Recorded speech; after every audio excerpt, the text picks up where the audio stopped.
Hello everyone, स्वागत है आप सबका तैयारी वर्ल्ड के इस ऑनलाइन प्लेटफॉर्म पर। दोस्तों, मेरा नाम राकेश कुमार है। पिछले कुछ समय से हम लोग लोक सेवा आयोग द्वारा आयोजित होने वाली जितनी परीक्षाएं हैं उनके विषय में सामान्य अध्ययन पढ़ रहे हैं। सामान्य अध्ययन की बात करें, हम लोग सामान्य अध्ययन में शुरू किया ज्योग्राफी, और ज्योग्राफी में आजकल टॉपिक पढ़ रहे हैं हम लोग भू आकृति विज्ञान यानी जियोमॉर्फोलॉजी। जियोमॉर्फोलॉजी के बारे में कुछ लेक्चर्स हमने पीछे लिया है, आपने बेहतरीन तरीके से समझा है। आजकल हम लोग पढ़ रहे हैं प्लेट टेक्टोनिक के बारे में, भू विवर्तन के बारे में। प्लेट टेक्टोनिक की बात करें, पिछली कक्षाओं में हमने कई सारी चीजें सीखा है। हमने प्लेटों के बारे में सीखा है, प्लेटों के संचलन के बारे में, मूवमेंट के बारे में सीखा है। तीन प्रकार का संचलन सीखा है, एक कन्वर्जेंट, एक डाइवर्जेंट और तीसरा कंजर्वेटिव। कहने का मतलब अभिसरण, अपसरण और संरक्षित प्लेट किनारा या प्लेट मार्जिन के बारे में हमने सीखा, प्लेट बाउंड्री के बारे में सीखा है। इसके बाद हमने जो कल वाली क्लास लिया था उसमें क्या सीखा था, उसके बारे में थोड़ा सा रिव्यू देकर आगे बढ़ते हैं।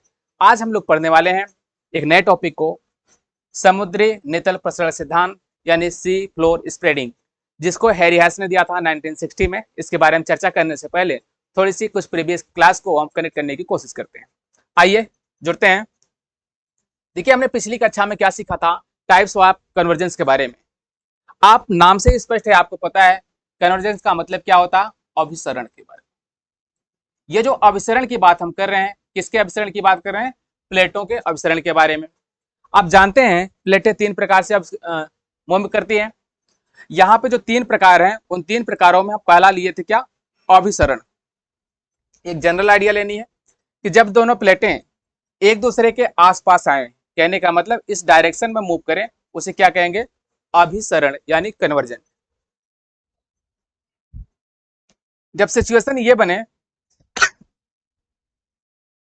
जब ऐसी सिचुएशन बने कि प्लेटें एक दूसरे से दूर जा रही हूं, है ना, एक दूसरे से दूर जा रही होंगी, उसे क्या कहेंगे, अपसरण यानी डाइवर्जेंट। ठीक। तीसरी कंडीशन क्या थी कि प्लेटें न तो पास आ रही थी न तो दूर जा रही थी, बल्कि क्या है, ये स्लाइडली पास्ट, कहने का मतलब एक दूसरे के समान अंतर ऐसे मूव कर रही थी। ऐसी कंडीशन में क्या होता था, ज्यादा भूकंप के झटके अनुभव करने की संभावना बनती है। ज्वालामुखी उद्गार की संभावना बहुत कम होती है, और अगर होगी भी दोनों प्रकार की हो सकती है, वो केंद्रीय भी हो सकती है और दरारी भी। यहाँ पे बात करेंगे, इसमें केंद्रीय होगा और इसमें दरारी। आगे आप ज्वालामुखी में इसको खूब विस्तृत चर्चा करेंगे। हमने जो कल देखा था, इसी चीज को देखा था क्या, कन्वर्जेंट प्लेट बाउंड्री को। इसमें हमने तीन भागों को समझा था, तीन प्रकार से। देखिए, आप जानते हैं दो प्रकार की प्लेटें होती हैं। पहले प्रकार की जो प्लेट है उसका नाम है क्या, कॉन्टिनेंटल प्लेट। कॉन्टिनेंटल कहने का मतलब महाद्वीपीय प्लेट। और दूसरी प्लेट जो है उसे क्या कहते हैं, ओशनिक। ओशनिक। देखिए, जब दो प्रकार की प्लेटें हैं, कॉन्टिनेंटल और ओशनिक, ऐसी कंडीशन में इनका मूव भी होगा। तो कौन कौन सी प्लेटों का होगा, या तो कॉन्टिनेंटल का या तो ओशनिक का। इसी आधार पर हमने तीन प्रकार से इसको बांटा था, क्या, कॉन्टिनेंटल। कॉन्टिनेंटल कहने के मतलब जब दो महाद्वीपीय प्लेटें एक दूसरे के समीप आ रही, ऐसी कंडीशन में उसे क्या कहते हैं, महाद्वीपीय महाद्वीपीय कन्वर्जेंस, या कह सकते हैं कॉन्टिनेंटल कॉन्टिनेंटल कन्वर्जेंस। बात क्लियर है। दूसरा टाइप हमने क्या पढ़ा, जब एक महाद्वीपीय और एक महासागरीय एक दूसरे के समीप आ रही, उसे कहते हैं कॉन्टिनेंटल ओशनिक कन्वर्जेंस। ठीक है। और तीसरा क्या था, जब दो महासागरीय प्लेटें यानी ओशनिक प्लेटें एक दूसरे के पास आ रही हैं, उसे कहते हैं ओशनिक ओशनिक कन्वर्जेंस। इतनी बात हमने पढ़ा था। देखिए, ये हमने पढ़ा था किसके बारे में, कन्वर्जेंस के बारे में। आज जो डाइवर्जेंस है, कहने का मतलब जो अपसरण है, एक दूसरे से विपरीत जा रही हैं, ऐसी कंडीशन में क्या स्थितियां बनेंगी समुद्र में, उसी के बारे में हम अध्ययन करने वाले हैं समुद्री नितल प्रसरण सिद्धांत के रूप में। आइए बढ़ते हैं उसके ऊपर। देखिए, सबसे पहले हम समुद्री नितल प्रसरण सिद्धांत के बारे में बात करें। इसको दिया था किसने, हैरी हैस ने 1960 में। किसने दिया था, हैरी हैस ने 1960 में प्रतिपादित किया था। हैरी हैस के अनुसार महासागरों के मध्य मध्य में दरार मौजूद है। अब दरार कैसे बनेगा, आप प्लेट टेक्टोनिक पढ़ रहे हैं, वहां से आपको इस कॉन्सेप्ट को समझना पड़ेगा कि दरार कैसे बनेगा। देखिए, जब दो प्लेटें, यही दो प्लेटें हैं, ये एक दूसरे से दूर जा रही हैं, इसको और करीब दिखाते हैं। यही दो प्लेटें हैं, यही दो प्लेटें हैं। अगर कंडीशन ये बने, ये दोनों एक दूसरे से दूर जाएंगी, तो ऐसे में क्या होगा, इसके बीच में दरार मौजूद होगा। ठीक है। यहाँ पे जो दरार मौजूद होगा, दरार जो बनेगा, उस दरार से क्या होगा, क्योंकि ये परिवर्तन कहाँ पे हो रहा, लिथोस्फीयर में। और नीचे क्या है, एस्थेनोस्फीयर। एस्थेनोस्फीयर में क्या है, मैग्मा। अब जब दो प्लेटें एक दूसरे से दूर जा रही हैं, ऐसी कंडीशन में जो एस्थेनोस्फीयर पर दबाव था, जो स्टेनोस्फीयर पे एक परत बनी थी किसकी, लिथोस्फीयर की यानी प्लेट की, जब दूर जा रही है प्लेटें तो इस पर दबाव कम हो जाएगा। ऐसी कंडीशन में क्या होगा, मैग्मा बाहर निकलेगी। किसके रूप में, लावा के रूप में, मैग्मा के रूप में। उसी को कहेंगे क्या, वोल्केनिक एरप्शन यानी ज्वालामुखी उद्गार। इसी के आधार पर इन्होंने एक थियरी दिया था कि ये जो सागर नितल है यानी समुद्र का जो अंदर का भाग है उसमें भी प्रसार हो रहा है, वो प्रसार कैसे हो रहा है, इसी के आधार पर उन्होंने उसको एक्सप्लेन किया था कि यहाँ की प्लेटें अपसरित हो रही हैं, डाइवर्ज हो रही हैं। ठीक है। दरार के दोनों ओर का महासागरीय भूखंड एक दूसरे से दूर विस्थापित होते हैं, जिसके कारण महासागरों के मध्य में ज्वालामुखी क्रिया होती है, जिसके बारे में अभी आपने थोड़ी देर पहले सुना। लावा के ठंडे एवं ठोस होने के कारण नई भूपटल का निर्माण होता है। इसी यह कैसे पता लगा, यहां पर विभिन्न प्रकार के वैज्ञानिकों ने, अलग अलग वैज्ञानिकों ने विभिन्न प्रकार का स्टडी किया, अध्ययन किया।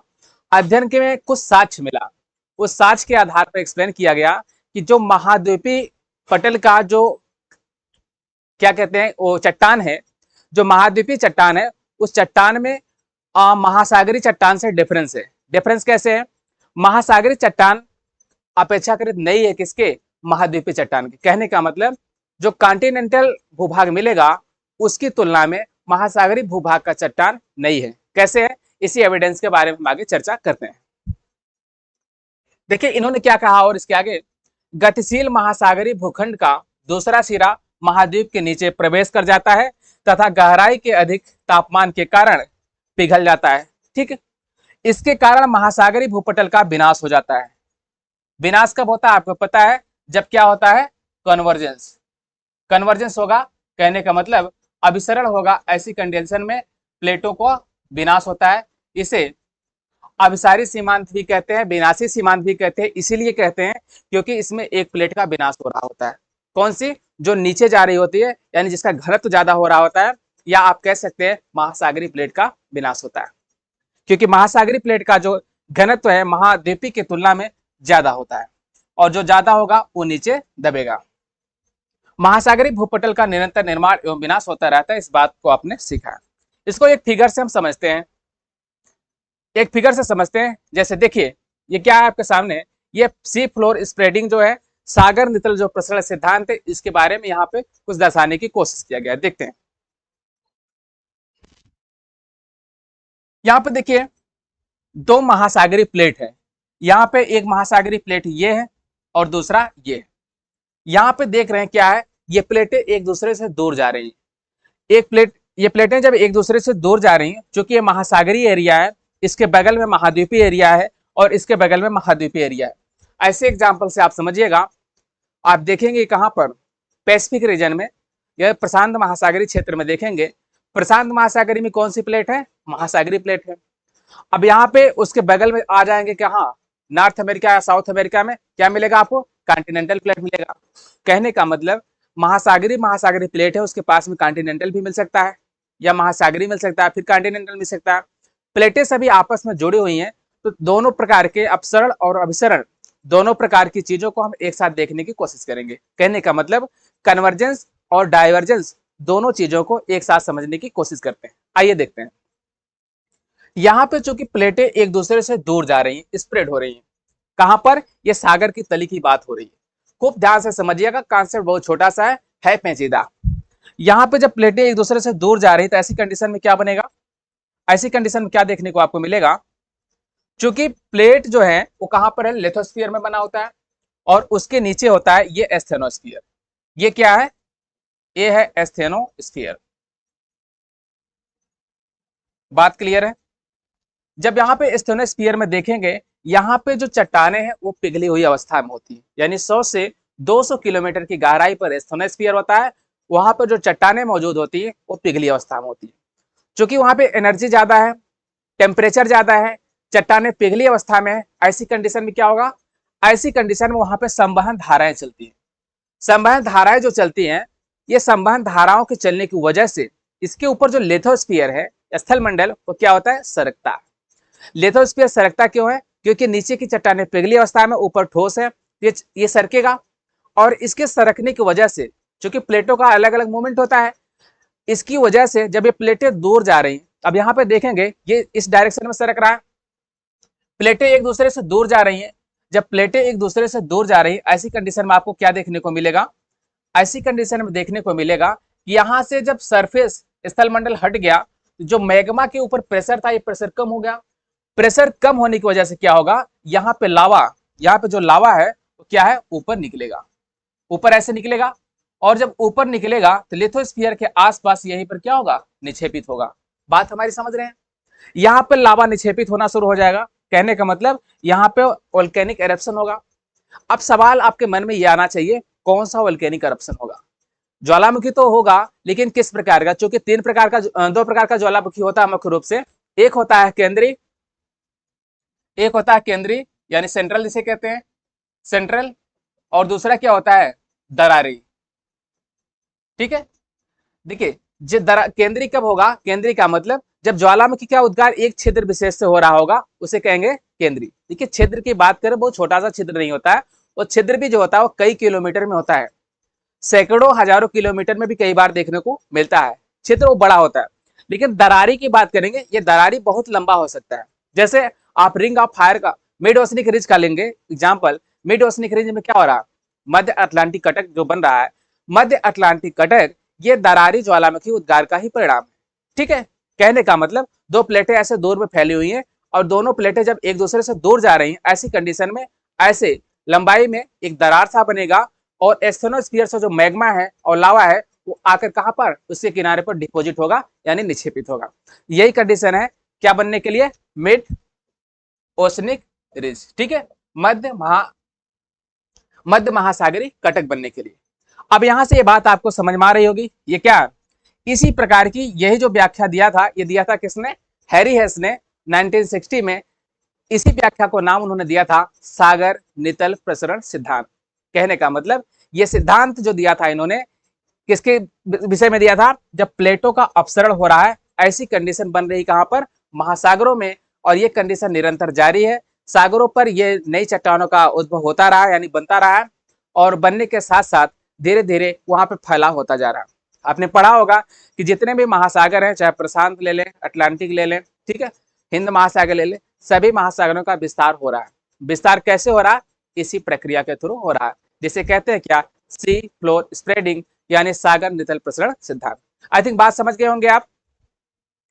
थोड़ी सी और चर्चा करते हैं इसमें आगे। देखिए यहां पे देखें क्या है, देखिए यहां पे दोनों प्लेटें ओशनिक ओशनिक थी, ये था क्या?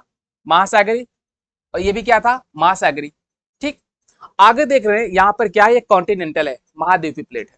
इस साइड भी देख रहे हैं क्या? कॉन्टिनेंटल है। अब कॉन्टिनेंटल की तरफ, चूंकि ये महासागरी प्लेट कहां बढ़ रही है? कॉन्टिनेंटल की तरफ, और ये इधर बढ़ रही है। जाहिर सी बात है, अगर महासागरी प्लेट है तो उसकी क्या होगा? डेंसिटी ज्यादा होगा, घनत्व तो क्या होगा? ज्यादा होगा। क्यों होगा? क्योंकि वहां पे बेसाल्टिक चट्टानें होती है, और बेसाल्टिक चट्टानों की डेंसिटी ज्यादा होती है। ऐसी कंडीशन में जब ये महाद्वीपीय प्लेट से टकराएगी तो क्या होगा? ये जो महासागरी प्लेट है ये इसके नीचे निक्षेपित होगी, ये इसके नीचे जाएगी। इसके नीचे जाएगी, कहां पहुंच रही है? एस्थेनोस्फीयर वाले एरिया में। जब एस्थेनोस्फीयर वाली एरिया में पहुंच रही तो क्या होगा? ये भी पिघलेगी, पिघलने के बाद क्या होगा? ये भी मैग्मा का रूप लेगी। ठीक है, अब यहां पर क्या होगा? ऐसी कंडीशन में यहां पर बनेगा क्या? मोरदार पर्वत। यहां पर क्या बनेगा? यहां पे ऐसे बनेगा मोरदार पर्वत। बात समझ रहे हैं? क्यों? ये मैग्मा जो बनेगा, क्योंकि यहाँ पे ये आके निक्षेपित हो रही है बहुत मात्रा में पड़ेगा, तो यहाँ पे उभार होगा। ठीक है, और क्या होगा इसके साथ साथ? और यहाँ पर जो ये इसके किनारे वाला दोनों का मिलन वाला क्षेत्र होगा, यहाँ पर बनेगा क्या? गर्त, जिसे क्या कहते हैं? ट्रेंच। बात क्लियर है? दोनों तरफ वही चीज होगा। यहाँ पर क्या बनेगा? यहाँ पर बनेगा गर्त, से कहेंगे महासागरी गर्त। क्योंकि कहां पे मिल रहा है? महासागर में मिलेगा। आप जितने गर्तों को देखेंगे, जितने भी गर्त देखेंगे, वो कहां पे मिलेगा? जहां पे कॉन्टिनेंटल और ओशनिक प्लेटें आपस में टकरा रही, वहां पे कॉन्टिनेंटल प्लेट के जस्ट किनारे यहाँ पे बहुत सारे गर्त मिलेंगे। और ये गर्त हमारे लिए किस प्रकार से लाभकारी होंगे, इसके बारे में हम चर्चा करेंगे जब विश्व वितरण में इन गर्तों के बारे में पढ़ेंगे। ठीक है, आई थिंक बात यहां तक आपको समझ में आई होगी, सागर नितल प्रसरण सिद्धांत के बारे में। अब ये चीज जो इन्होंने बताया, किसने, हैरी हेस ने, ये बताने के पीछे इनका रीजन क्या था, क्या तर्क दिया था इन्होंने? आइए थोड़ी सी इनके एविडेंस के बारे में समझ लेते हैं, इन्होंने क्या साक्ष्य दिया था इसके संदर्भ में। चलिए इनके साक्ष्यों को देख लेते हैं थोड़ा सा। ठीक है, जब पहला साक्ष्य इन्होंने दिया था, जो पहला साक्ष्य दिया था, यहां पर इन्होंने कहा महासागरों के मध्य में होने वाली ज्वालामुखी क्रिया, महासागरीय जो क्षेत्र है उसमें निरंतर ज्वालामुखी क्रिया हो रही है। और कैसी ज्वालामुखी क्रिया हो रही है? ये हो रही है दरारी। कैसा हो रहा है? दरारी। जब दरारी ज्वालामुखी क्रिया हो रही है, कहने का मतलब प्लेटों का अपसरण जारी है और वहां से मैग्मा लावा निकलकर वहां उसके किनारों पर निक्षेपित होकर क्या बना रहा? कटक। जैसे इंग्लिश में क्या कहते हैं? रिज। क्या बना रहा है? रिज यानी कटक। ठीक। आगे, मध्य महासागरीय क्षेत्र में नवीन चट्टानें पाई जाती हैं। अभी हम समझते हैं नवीन चट्टानें का मतलब क्या है, कैसे इसको डिसाइड किया जाता है। मध्य महासागरीय क्षेत्र में नवीन चट्टानें पाई जाती हैं तथा ये कटक है, तथा कटक से जुड़ने के कारण चट्टानों की आयु बढ़ती जाती है, चट्टानों की आयु बढ़ती जाती है। तीसरा साक्ष्य इन्होंने दिया था कि महाद्वीपीय भूपटल की तुलना में महासागरीय भूपटल सामान्यतः नवीन है। कहने का मतलब नई है। किससे तुलना कर रहे हैं? अगर महाद्वीपीय पटल से तुलना करेंगे तो महाद्वीपीय पटल पर क्या मिलेगा? अम्लीय चट्टानें मिलेंगी, इग्नियस रॉक्स। यहां पर क्या मिलेगा? बेसाल्टिक चट्टानें मिलेंगी। अगर तुलना दोनों की करेंगे तो जो बेसाल्टिक चट्टान मिल रही है वह अपेक्षाकृत नई है, किसकी तुलना में? महाद्वीपीय की। अगला, पूरा चुंबकत्व प्रमाण। ये जो पूरा चुंबकत्व है, ये सबसे ज्यादा समुद्री नितल प्रसार की वृद्धि होती है। ये पूरा चुंबकत्व जो है, ये सबसे ज्यादा वैज्ञानिक कारण है, मोस्ट रिसेंट साइंटिफिक रीजन है, यानी एविडेंस है। कहने का मतलब सर्वमान्य वैज्ञानिक मत है। आइए एक ग्राफ से हम इस चीज को समझते हैं। देखिए यहां पर होता क्या है, जब आप देखेंगे,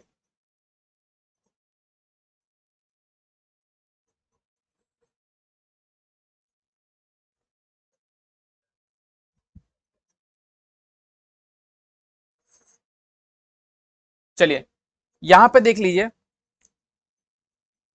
यहां पर दर्शा दे रहे हैं महासागरों, यहां पर दर्शा दे रहे हैं कटकों की दूरी, कटकों की दूरी, और यहां पे दिखा दे रहे हैं आयु, किसकी? कटकों की आयु। महासागरीय कटकों की बात हो रही है। अगर यहाँ पे देखेंगे जैसे जैसे डिस्टेंस बढ़ेगी, मान लीजिए इस स्थान पर जा रहे हैं, यहाँ पर देखेंगे, यहाँ पे ऐसे इस प्रकार का ग्राफ देखने को मिलेगा। जैसे यहाँ पे जाएंगे इस प्रकार का ग्राफ देखने को मिलेगा। कहने का मतलब एक सिचुएशन ऐसी आएगी, ऐसी एक लाइन आपको देखने को मिल जाएगी। कहने का मतलब दूरी जितना बढ़ रहा है, यहाँ पे दूरी जितना बढ़ रहा है, उसकी उम्र लगभग लगभग जो यहाँ पे मिल रही वही उसकी आयु यहाँ पे मिल रही है। यही सिचुएशन ऐसी मिलती जा रही। कहने का मतलब जैसे जैसे हम डिस्टेंस बढ़ा रहे हैं, कहां पर? जहां पे उद्गार हुआ था, इस फिगर से देखिएगा, इस जगह पर, जैसे यहां पर इस स्थान पर अगर हम देखें, जैसे इस जगह पर देखें, यहां पर जो कटक बनेगा, इसकी जो एज होगी इस कटक की एज के लगभग बराबर होगी। ठीक है, यहां एकदम नवीन कटक मिलेगा। यहां पर देखेंगे, इस जगह पर देखेंगे, यहां पर जो रिज मिलेगा, कटक मिलेगा, वहां पे मिलने वाली कटक की उम्र इसकी कटक के बराबर होगी। लेकिन एक चीज और समझिएगा, ये वाली कटक थोड़ी सी पुरानी होगी इसकी तुलना में।